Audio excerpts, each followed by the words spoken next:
Hello friends, welcome all in the third part of JEE Mains Complex Numbers. આ સેશનની અંદર આપણે બહુ જ ઇમ્પોર્ટન્ટ એક બે થિયોરિટિકલ પોઈન્ટ્સની ચર્ચા કરવાના છે જે mainly JEE point of view બહુ જ ઇમ્પોર્ટન્ટ છે. સો આજનું સેશન તમારે થોડું ધ્યાનથી સમજવું પડશે. ઘણા બધા એવા પોઈન્ટ્સ હશે કે મે બી જેમાં તમને એવું થાય કે આ થોડુંક ડિફિકલ્ટ લાગે છે, તો વિડીયો પોઝ કરીને બેક જઈને ફરીથી રિવાઇઝ કરજો, because topics are very very important. Okay, so આજનું સેશન સ્ટાર્ટ કરીએ આપણે. સો આજના સેશનની જે શરૂઆત આપણે કરવી છે એમાં સૌથી પહેલો ટોપિક ઓલરેડી તમારી ટેક્સ્ટ બુકની અંદર ઇન્ક્લુડ છે, એ છે સંકર સંખ્યાનું વર્ગમૂળ. હવે આ ટોપિક બહુ કોમન છે, સમજો. હું એમ કહું કે ધારો કે કોઈ સંકર સંખ્યા z બરાબર x પ્લસ iy હોય નું વર્ગમૂળ z⁻² બરાબર. જો સાબિતી ઓલરેડી ટેક્સ્ટ બુકમાં આપી છે, એનું આપણને કંઈ જ કામ નથી. આપણે સીધું સૂત્ર યાદ રાખીએ. તો સૂત્ર સમજો, પ્લસ ઓર માઇનસ વર્ગમૂળની અંદર માનાંકમાં z plus x/2 plus i વર્ગમૂળમાં માનાંકમાં z માઇનસ x/2 જ્યારે y ગ્રેટર ધેન 0 હોય.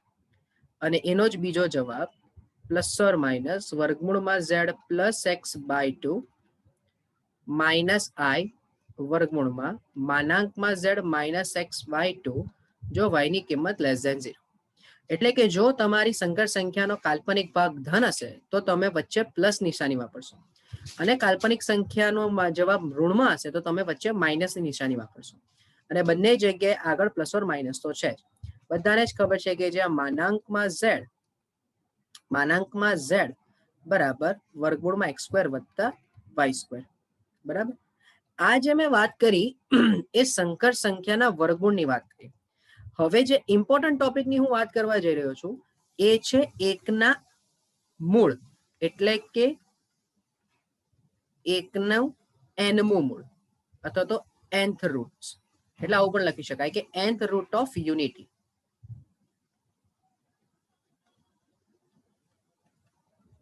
જેમ કે બહુ ધ્યાનથી સમજો, એકનું વર્ગમૂળ, એકનું ઘનમૂળ, એકનું ચતુર્થ મૂળ. બરાબર. એમ વ્યાપક રીતે n મૂળ સુધી શોધવું હોય તો આપણી પાસે એક ઓપ્શન અવેલેબલ છે. આપણે શરૂઆત કરીએ વર્ગમૂળથી. વર્ગમૂળની સાબિતી આપું, ઘનમૂળની સાબિતી આપું, ત્યાર પછી આપણે વ્યાપક રીતે સમજતા જઈશું. બહુ ધ્યાનથી સમજજો. સૌથી પહેલો મુદ્દો એમાં નંબર 1, એકના વર્ગમૂળની વાત કરું. નોર્મલી આ કોઈ પૂછતું નથી, બટ આપણને ક્લિયર હોવું જોઈએ કે કહેવા શું માંગુ છું તે હું. હવે સમજો, એકનું વર્ગમૂળ. એકનું વર્ગમૂળ એટલે એનો મિનિંગ એવો થાય, સમજો એકના વર્ગમૂળ એટલે એનો મિનિંગ એવો થાય કે ધારો કે z બરાબર 1નું વર્ગમૂળ. હવે કોઈને એમ થાય કે હવે 1નું વર્ગમૂળ તો એક જ હોય ને, પણ આ સંકર સંખ્યાના સ્વરૂપમાં છે. ધારો કે કોઈ z એક સંકર સંખ્યા છે, બરાબર, કે જેનું વર્ગમૂળ 1 થાય, તો તમે એવું કહી શકો ને કે z બરાબર 1, એટલે એનો મિનિંગ કે z બરાબર પ્લસ ઓર માઇનસ 1. હવે અગત્યનું એ છે કે z બરાબર પ્લસ ઓર માઇનસ 1 ને તમે આવું લખી શકો કે z બરાબર 1 અથવા z બરાબર -1. એટલે કે જો z² બરાબર 1 હોય તો z બરાબર વર્ગમૂળમાં 1. તો વર્ગમૂળમાં 1 આપતી કેટલી કિંમત મળશે તમને? 2. એક તો 1 અને બીજી -1. બરાબર. હવે જે ધ્યાનથી સમજો, હું આ 1 ને cos π/2 plus i sin cos 0 plus i sin 0 લખી શકું, હા કે ના? અથવા આ -1 છે એને હું cos π વત્તા i sin π પણ લખી શકું. એટલે આને આપણે જરાક નીચે લખી દઈએ. અથવા આ z બરાબર -1 ને તમે cos π વત્તા i sin π પણ લખી શકો. બરાબર. ટૂંકમાં એકનું વર્ગમૂળ એના 2 રૂટ મળ્યા, સમજો. હા, શું ટોપિક કયો છે? nth રૂટ ઓફ યુનિટી, એટલે કે એકના n માં મૂળ. તો જો એકનું વર્ગમૂળ હોય તો બે મૂળ મળવા જોઈએ, બે બીજ મળવા જોઈએ. તો પહેલું બીજ આવ્યું cos 0 વત્તા i sin 0 ને બીજું બીજ આવ્યું cos pi વત્તા i sin pi. તો અત્યારે આપણે આને વ્યાપક રીતે આ રીતે એક બોક્સમાં મૂકી દો. બહુ ધ્યાનથી સમજો, પછી આના પરથી વ્યાપક રીતે આપણે શોધીએ. ચલો આટલું ક્લિયર થશે. હવે બહુ ધ્યાનથી સમજો, બીજો મુદ્દો લઈએ. બીજા મુદ્દાની અંદર લઈએ આપણે એકના ઘનમૂળ. This is one of the most important point. JEE ની અંદર મોસ્ટલી આના બેઝિસ પર સવાલ પૂછાય, એકના ઘનમૂળ. અચ્છા, હવે એકના ઘનમૂળને કઈ રીતે રિપ્રેઝન્ટ કરશું? તો ભાઈ z બરાબર એકનું ઘનમૂળ. હવે z બરાબર એકનું ઘનમૂળ એટલે z³ બરાબર 1 થઈ જાય. તો આને હું z³ - 1 બરાબર 0 લખી શકું. હવે ધ્યાનથી સમજો, z³ - 1 બરાબર 0 એટલે અવયવ પાડો. z - 1 z² + z + 1 બરાબર 0. એટલે આના પરથી તમને z બરાબર 1 મળશે અને બીજું z² + z + 1 બરાબર 0 મળે. તો આના બીજ પાડી લઈએ આપણે. તો -b ± રૂટમાં b² - 4ac by 2a. તો તમને મળી જશે z બરાબર -b, b એટલે -1 ± રૂટમાં 1 - 4 બાય 2. તો બોલો z બરાબર -1 ± i√3/2 બાય 2. ઓકે, સો અહીંયા હવે તમારી પાસે કયા કયા મૂળ આવ્યા? માટે એકના ઘનમૂળ. સમજો, એકના ઘનમૂળ. તો એકના ઘનમૂળ શું આવ્યા? તો કે ભાઈ એકના ઘનમૂળ આવ્યા 1 -1 + i√3/2 -1 - i√3/2. સૌથી અગત્યનો મુદ્દો અહીં -1 + i√3/2 ને કહેવાય ઓમેગા અને -1 - i√3/2 ને કહેવાય ઓમેગા સ્ક્વેર. એટલે આના પરથી બે most important rules, most important, જેમાં પહેલું 1 + ઓમેગા + ઓમેગા સ્ક્વેર બરાબર 0 અને બીજું 1 * ઓમેગા સ્ક્વેર એટલે કે ઓમેગા³ બરાબર 1. ભાઈ આ જે હું મુદ્દો બોલ્યો ને, આ તમારા માટે સૌથી અગત્યનો મુદ્દો. JEE ના તમે કોઈ પણ રેફરન્સ બુક યુઝ કરતા હોય એમાં 1 ઓમેગા સ્ક્વેર નો ઉલ્લેખ કમ્પલસરી હોય ને હોય જ. એટલો અગત્યનો મુદ્દો છે. હવે આ શું આવ્યું? તો કે 1 આને આપણે કીધું ઓમેગા ને આને આપણે કીધું ઓમેગા સ્ક્વેર. એ છે તમારા એકના ઘનમૂળ. સમજો હા, એકના ઘનમૂળ તમને મળ્યા. પણ સર એક વસ્તુ સમજવી પડી કે અહીંયા જેમ તે આ બોક્સ બનાવ્યું એવું અહીંયા બોક્સ બનાવી આપની અમને. ચાલ જો સમજ, ધ્યાનથી સમજજે. z બરાબર 1 જે છે તો એને તું cos 0 વત્તા i sin 0 લખી શકે? હા, લખી શકો. z બરાબર -1/2 + i√3/2 ને શું તું આવું લખી શકે કે cos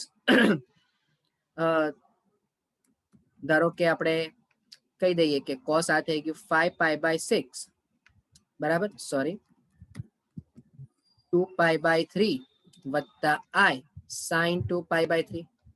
હા ચાલો, સાચી વસ્તુ આ પણ લખી શકાય. અને z બરાબર -1/2 - i√3/2 ને શું લખે તું? તો આને તું લખશે cos 4π/3 વત્તા i sin 4π/3. તો ઉભો રહે, અહીંયા બી તો આવું લખી જ શકે ને કે cos 0 × π/3 વત્તા i sin 0 × π/3. ચાલે કે નહીં ચાલે? હા ચાલે જ. તો હવે તું ઉપરના બે ની વાત કરની. ચાલ, તો તું આને બી આવું લખી જ શકશે ને કે cos z બરાબર cos 0 × π/2 વત્તા i sin 0 × π/2 અને અહીંયા cos 2 × π/2 વત્તા i sin 2 × π/2. બોલા આ પણ ચાલે? થોડું દિમાગ દોડાવજે ભાઈ. 0 × π/2 એટલે 0 જ થઈ ગયું, 0 × π/2 એટલે 0 જ થઈ ગયું. cos 0 એટલે 1 આવી ગયું ભાઈ મારો જવાબ. cos 2 × π/2 એટલે cos pi, 2 × π/2 એટલે sin pi ને cos pi એટલે -1. તો શું પેટર્ન મળે છે તમને કે જ્યારે તમે વર્ગમૂળની વાત કરી તો અહીંયા પાઈની છેદમાં 2 આવ્યું, દેખાય? જ્યારે તમે ક્યુબ રૂટની વાત કરો છો ઘનમૂળની વાત કરો છો તો તમને π/3 દેખાય છે. સર હજુ નહીં ખ્યાલ આવ્યો. ચાલ એક બીજો એક્ઝામ્પલ લઉં. નંબર 3 એકનું ચતુર્થ મૂળ. આજના સેશનમાં માત્ર થિયરી પણ ચાલશે ને ભાઈ, તો પણ વાંધો નહીં, કારણ કે આ બહુ અગત્યની થિયરી છે. ચાલ એકનું ચતુર્થ મૂળ વિચારીને કે સાહેબ, ચાલ એકનું ચતુર્થ મૂળ એટલે z બરાબર 1 ની 1/4 ઘાત. ચાલ સાચી વસ્તુ. હવે 1 ની 1/4 ઘાત એટલે z ની 4 ઘાત બરાબર 1 થાય. હા ચાલ સાચી વાત. તો હું એમ કહું ને કે z નો સ્ક્વેર બરાબર ±1. આ પણ સાચી વાત. તો હવે આના પરથી તને બે પાછી કિંમત મળી, z બરાબર 1 અથવા z² બરાબર -1. હા સાચી વાત. જો z² બરાબર 1 હશે તો z બરાબર ±1 હોય અથવા z બરાબર ± i. સર આની ખબર પડી ભાઈ, યાદ કર z બરાબર વર્ગમૂળમાં -1 લખશે ને તું, ± વર્ગમૂળમાં -1 અને ± આગળ વર્ગમૂળમાં -1 એટલે i થઈ ગયું. હા યાદ આવ્યું આઈ નો ઘાતાંક. તો હવે સર તું આને બી કોસ્ટ ને સાઇન ના સ્વરૂપમાં લખી શકે? હા લખી શકું. જો ધ્યાનથી રાખ, સમજે આ 1 છે આ 2 છે એટલે 2 ને 2 4 ભાગ છે ટોટલ. તો સમજો જો z બરાબર 1 હોય તો એને કહેવાય cos 0 + i sin 0. તો સર આવું બી લખાય ને, cos 0 × π/4 + i sin 0 × π/4. સાચી વસ્તુ. પછી z બરાબર તે કીધું -1. અચ્છા ચાલ એક કામ કર, z બરાબર -1 જ લેની ચાલની. ઓકે, તો z બરાબર -1 અથવા તો તું એક કામ કર, ચાલ z બરાબર i લઈ લે તો કદાચ તને વધારે ખ્યાલ આવે. બરાબર, ચાલો z બરાબર i. i એટલે કહેવાય cos π/2 + i sin π/2. તો સર આવું બી લખાય ને કે cos 2 × π/4 + i sin 2 × π/4. સાચી વસ્તુ છે ભાઈ. ચાલ હવે તું સર z બરાબર -1 નો વિચાર કર. તો z બરાબર -1 એટલે શું થશે? તો કે cos 3π/2 + i sin 3π/2. અચ્છા તે કીધું -1 છે, ઓ સોરી, તો અહીંયા થશે cos π + i sin π. અચ્છા તો તું આને આવું લખી શકે, 4 × π/4 + i sin 4 × π/4. 100% લખી શકાય. અને છેલ્લું તું બોલ્યો z બરાબર -i. તો આ થઈ જશે, હવે અહીંયા સાચું તારું હે ભાઈ, કે cos 3π/2 + i sin 3π/2. તો સર આને આવું લખાય ને કે cos 6 × π/4 + i sin 6 × π/4. પણ સર તો ખબર નહીં પડી. તો હવે તું કનેક્શન સમજ બધામાં ભાઈ. જ્યારે તું બોલ્યો વર્ગમૂળ તો તને બે મૂળ મળ્યા, બે બીજ મળ્યા. ચાલ આપણે Z1 Z2 નામ આપી દે એટલે વધારે ખબર પડે. હા, જ્યારે તું વર્ગમૂળ બોલ્યો તો તને Z1 અને Z2 બે બીજ મળ્યા. એ બંને બીજને તે π/2 ના સ્વરૂપમાં લખવાની વાત કરી. ચાલો ઓકે સમજ્યા. ઘનમૂળ હતું તો તને 3 બીજ મળ્યા, Z1 Z2 ને Z3 ને 3 ને તે π/3 ના ગુણકમાં લખવાની વાત કરી. ચાલ એ પણ સમજ્યા. ચતુર્થ મૂળ આવ્યું તો એના તને 4 બીજ મળ્યા, અને 4 ને તે π/4 ના સ્વરૂપમાં બી લખવાની વાત કરી. તો હવે હું તને એમ કહું, ધારો કે હવે હું તારી પર ડાયરેક્ટ એક પોઈન્ટ સમજાવવાની વાત કરું કે તો વ્યાપક રીતે, જરા ધ્યાનથી સમજજે હે, વ્યાપક રીતે ઇન જનરલ જો z બરાબર 1 ની n ઘાત હશે એટલે કે 1/n ઘાત હશે, એટલે કે z⁻n બરાબર 1 હશે તો તમને ટોટલ n બીજ મળશે. બોલો હા કે ના? હવે n બીજ કયા? તો કે સર z1 ને તું લખી શકશે cos 0 × π/n + i sin 0 × π/n. ચલ વાત સાચી. Z2 ને તું લખી શકશે cos 2 × π/n + i sin 2 × π/n. Okay. Z3 ને તું લખી શકશે cos 4 × π/n. બહુ ધ્યાનથી સમજે ભાઈ હે, 4 × π/n + i sin 4 × π/n. પછી Z4 ને તું લખી શકશે cos 6 into pi by n વત્તા I sin 6 into pi by n. ત્યારબાદ Z4 ને તું લખી શકશે, Z5 ને તું લખી શકશે cos 8 into pi by n વત્તા I sin 8 into pi by n. હા, તો સર આના પરથી વ્યાપક રીતે શું ખબર પડે? તો વ્યાપક રીતે જ્યારે n મું મૂળ લખવાનું આવશે તો એ n મું મૂળ શું હશે? તો એ n મું મૂળ હશે 2n pi by n વત્તા I sin 2n into pi by n. ચાલ ચેક કર આના પરથી, જોઈ લે. જ્યારે બે ઘાત હતી એટલે કે વર્ગમૂળની વાત કરી તો બે જ મૂળ આવ્યા, હા કે ના? બે મૂળ આવ્યા તો 0 into pi by 2 plus I 0 into pi by 2 બરાબર. અને Z2 no meaning cos 2 into pi by 2 વત્તા I sin 2 into pi by 2 તો 2 કેન્સલ એટલે cos pi નો જવાબ તને મળી ગયો. ચાલ નીચે આવ, ક્યુબ રૂટ ની વાત કર. તો જો બધામાં pi by 3 pi by 3 pi by 3 pi by 3 pi by 3 pi by 3 તો છે જ. તો તને શું સમજ પડી કે pi by 3 રહ્યું તો અહીંયા પહેલાની સાથે pi by 3 into 0, બીજાની સાથે pi by 3 into 2, ત્રીજાની સાથે pi by 3 into 4. ચાલે કે નહીં ચાલે? વ્યાપક રીતે નીચે આવ, ચોથાની વાત કર. ચાલ ચોથામાં 4 બીજ, તો પહેલા બીજમાં 0 ની pi by 4 ની સાથે 0, pi by 4 ની સાથે 2, pi by 4 ની સાથે 4 અને pi by 4 ની સાથે 6. અચ્છા, તો આ શું હતું? આ શું હતું? તો કે એવું તને ખબર પડવી જોઈએ કે આ 0 એટલે 2 into 0, આ 2 એટલે 2 into 1, આ 4 એટલે 2 into 2, આ 6 એટલે 2 into 3. તો એનો મીનિંગ કે જેટલાનું મૂળ છે, ધારો કે 4 ઘાત વાળું પદ એટલે ચતુર્થ મૂળ હતું, તો ચોથું મૂળ n મું મૂળ એટલે કે ચોથું મૂળ શું હશે? તો કે cos ની સાથે 2 into n minus 1 into pi by n હશે કે નહીં? આવું હશે. સોરી, એટલે અહીંયા આપણે ચેન્જ કરી લઈએ વ્યાપક રીતે. તો અહીંયા વ્યાપક રીતે n માં મૂળને તમારે લખવું હોય તો અહીંયા તમારી પાસે થઈ જશે, જસ્ટ અ મિનિટ, કે cos 2 into n minus 1 into pi by n વત્તા I sin 2 into n minus 1 into pi by n. આ nth મૂળ સુધીની આપણે વાત કરી. હવે બીજું એક, તો આને વ્યાપક રીતે આવું લખી શકાય? વ્યાપક રીતે આવું લખી શકાય કે ભાઈ z ધારો કે k, તો સમેશન I બરાબર 1 થી 1 થી ચાલુ કરીને k સુધી cos 2 into અથવા તો 1 થી લઈને n સુધી 2 into k minus 1 into pi by n અને વત્તા I sin 2 into k minus 1 into pi by n.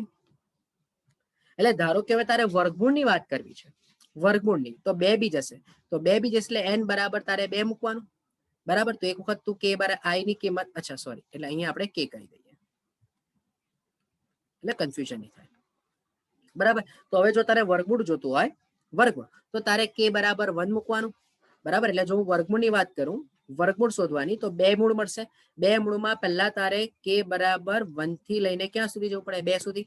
તો તું પહેલા k બરાબર 1 મૂક, તો 1 minus 1 0, 0 into pi by 2 plus I 0 into pi by 2 એટલે 1 મળી જશે. ડન. હવે તારે k બરાબર શું મૂકવાનું? 2 મૂકવાનું, તો મૂક 2. તો 2 into 2 minus 1 એટલે 2 pi by 2, 2 કેન્સલ એટલે તને જવાબ મળી જશે. તો વ્યાપક રીતે જેટલાનું મૂળ એટલી તમારી આ k ની n ની કિંમત થઈ જશે અને એનો તમારે સમેશન લઈ લેવાનું, બરાબર. અને હું એમ કહું કે આ બધાનો જે સરવાળો હશે ને, બધાનો જે સરવાળો હશે ને એ વ્યાપક રીતે શું હશે? હંમેશા 0 જ હશે. બોલો હા કે ના? તમે જરા ઓબ્ઝર્વ કરો તો આ જેટલા પણ તમે તમારા મૂળ શોધ્યા, આ z1 વત્તા z2 કરો તો જવાબ 0. પછી આ ત્રણનો બી સરવાળો કરો, z1 વત્તા z2 વત્તા z3, તો એનો પણ જવાબ શું આવી જશે? 0 જ આવી જશે. હજુ તમે નીચે જાઓ તો z1 વત્તા z2 વત્તા z3 વત્તા z4 કરો તો એનો પણ જવાબ 0 જ આવી જશે. બીજું અગત્યનું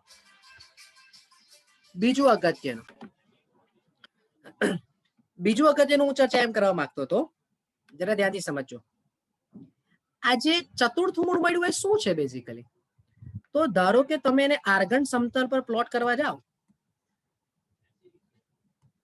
આર્ગન સમતલ પર પ્લોટ કરવા જાઓ તો પહેલું રૂટ મળ્યું 1, તો 1 0 એટલે અહીંયા પોઈન્ટ હોય. પછી I એટલે અહીંયા હોય જેને તમે 0 1 કહો છો. -1 એટલે અહીંયા હોય જેને તમે -1 0 કહો છો, અને અહીંયા તમે 0 -1 કહો છો. તો ભાઈ આ જે છે ને એ ચતુષ્કોણના શિરોબિંદુઓ થઈ ગયા. કોના? ચતુષ્કોણના શિરોબિંદુઓ થઈ ગયા. એટલે ધારો કે તમને સવાલ પૂછાયો ચતુષ્કોણનો, તો વ્યાપક રીતે ચતુષ્કોણના શીર્ષ, આજે તમે બધા શોધ્યા એને તમે ચતુષ્કોણના શીર્ષ પણ કહી શકશો. ચતુષ્કોણના શીર્ષ પણ કહી શકાય. પહેલું, બીજું, ત્રીજું અને ચોથું શીર્ષ અથવા તો શિરોબિંદુ. શિરોબિંદુ બરાબર. સમબાજુ ચતુષ્કોણ કે જેની ચારે ચાર બાજુ સમાન છે. એવું જ સૌથી અગત્યનું તમે આ વિચારો, તો તમારી પાસે 1 એટલે કે આને હવે જો હું આર્ગન સમતલ પર વિચારવા જાઉં તો અહીંયા 1 0 છે ભાઈ. પછી -1/2 અને √3/2 એટલે એ પોઈન્ટ અહીંયા હશે. -1/2 અને √3/2 અને ત્રીજો પોઈન્ટ અહીંયા હશે -1/2 અને -√3/2. તો આ જે છે એ સમબાજુ ત્રિકોણ થઈ ગયું ભાઈ. સમબાજુ ત્રિકોણના શિરોબિંદુઓ થઈ ગયા. બરાબર. સમબાજુ ત્રિકોણના શિરોબિંદુઓ થઈ ગયા. તો હવે તમે શું સમજ્યા? અચ્છા એવું જ સર અહીંયા કંઈક બતાવી દે નહીં, પણ ભાઈ બે બાજુ વાળો તો કોઈ બહુકોણ હોય જ નહીં. તો આને તમે વ્યાપક રીતે શું યાદ રાખી શકો ખબર? એક રેખાના બે અંત્ય બિંદુઓ સમજી લો તમે. સમજો તો 1 0 એટલે અહીંયા હોય અને -1 0 એટલે અહીંયા હોય. બરાબર. તો તમે આ રીતે પણ વિચારી શકો ને કે આ રેખાના અંત્ય બિંદુઓ છે. તો હવે વ્યાપક રીતે તમને શું ખબર પડે કે ધારો કે તમને સમબાજુ ત્રિકોણ શબ્દ વાપર્યો હોય તો તમે વ્યાપક રીતે એ સમબાજુ ત્રિકોણના શિરોબિંદુ તરીકે Z1 Z2 અને Z3 ને લઈ શકો છો. ધારો કે સમબાજુ ચતુષ્કોણ વાપરો તો વ્યાપક રીતેના 4 શિરોબિંદુ તરીકે Z1 Z2 Z3 અને Z4 લઈ શકો છો. બરાબર. પંચકોણ વાપર્યો હોય તો 5 બિંદુઓ લઈ લેવાના Z1 Z2 Z3 Z4 Z5, અને એમાં સૂત્ર કયું વાપરવાનું? તો જે આ તમે વ્યાપક રીતે nth મૂળનું સૂત્ર વાપર્યું એ તમે શોધી લો.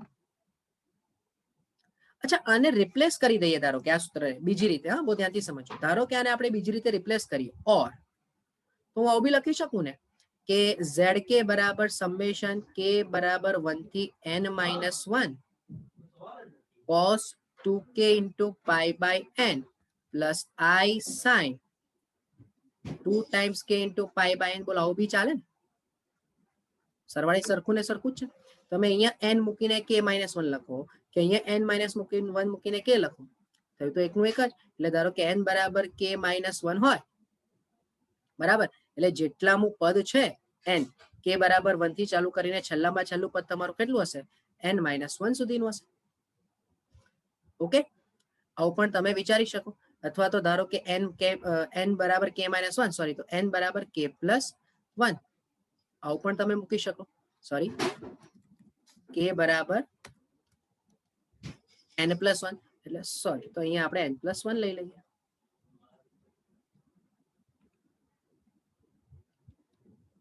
બરાબર. તો આ રીતે પણ તમે વિચારી શકો. બંનેમાંથી કોઈ પણ ચાલે. બરાબર. પણ સરવાળો શું સમજ્યા તમે કે આવા બધા જ પદનો સરવાળો સમેશન K બરાબર 1 થી n + 1 cos 2K pi by n plus I sin 2K pi by n, આ જે સરવાળો હશે એ સરવાળો વ્યાપક રીતે શું હશે ભાઈ? તો કે 0 હશે. આ મુદ્દો યાદ રાખવાનો. આ બધાનો સરવાળો હંમેશા વ્યાપક રીતે 0 તરીકે હશે. હવે જો તમને એમ થાય કે મારી પાસે 5 ઘાત છે, ધારો કે કોઈ એમ કે z બરાબર 1 નું પંચમૂળ, તો z ની 5 ઘાત બરાબર 1 શોધીને આપ. તો તારા મગજમાં 5 વર્ટાઇસિસ કયા આવવા જોઈએ? તો કે Z1 Z2 Z3 Z4 Z5. ચલકાથી ચાલુ કરશે તો cos 0 into pi by 5 plus I sin 0 into pi by 5. પછી બીજું મૂળ તો કે cos 2 into pi by 5 plus I sin 0 into pi, sorry 2 into pi by 5. પછી તો કે ભાઈ 4 વડે ડિવાઈડ કર I sin 4π/5 પછી તો કે ભાઈ 5 લઈ લે તો 5π/5 સોરી 5 નહીં આવશે 6 આવશે 6π into π/5 plus I sin 6 into π/5 અને છેલ્લામાં છેલ્લું cos 7π/5 sorry 8π/5 plus I sin 8π/5 આ રીતે તારો જવાબ આવી જશે બરાબર ની ખ્યાલ આવે તો આમાં બી કિંમત મૂકી દે ભાઈ તું ઓકે સો હોપફુલી આ પોઈન્ટ તમારા મગજમાં ક્લિયર થયો હશે બરાબર આના બેસિસ પર ક્વેશ્ચન્સ પણ આવે છે કેવી રીતે ઉપયોગ કરવાનો શું ઉપયોગ કરવાનો એ આપણે ક્વેશ્ચનની અંદર જોતા જઈશું બટ અત્યારે તમે કેટલી વસ્તુ ધ્યાન રાખી એમાં પણ સૌથી અગત્યનું જે મેં તમને કીધું એ આ ઘનમૂળનો નિયમ કે 1 ઓમેગા ને ઓમેગા સ્ક્વેર આ નિયમ તમારા માટે સૌથી અગત્યનો છે સો નેક્સ્ટ સેશનની અંદર આપણે આ nth મૂળ પર આધારિત ક્વેશ્ચનની શરૂઆત કરીશું હજુ આના સિવાય એક મુદ્દો હજુ 2-3 મુદ્દા ઘણા ઇમ્પોર્ટન્ટ આ ચેપ્ટરના બાકી છે બટ એ જેમ જેમ આપણે સેશન્સ કન્ટિન્યુ કરીશું તેમ તેમ એની ચર્ચા કરતા જઈશું okay so thank you from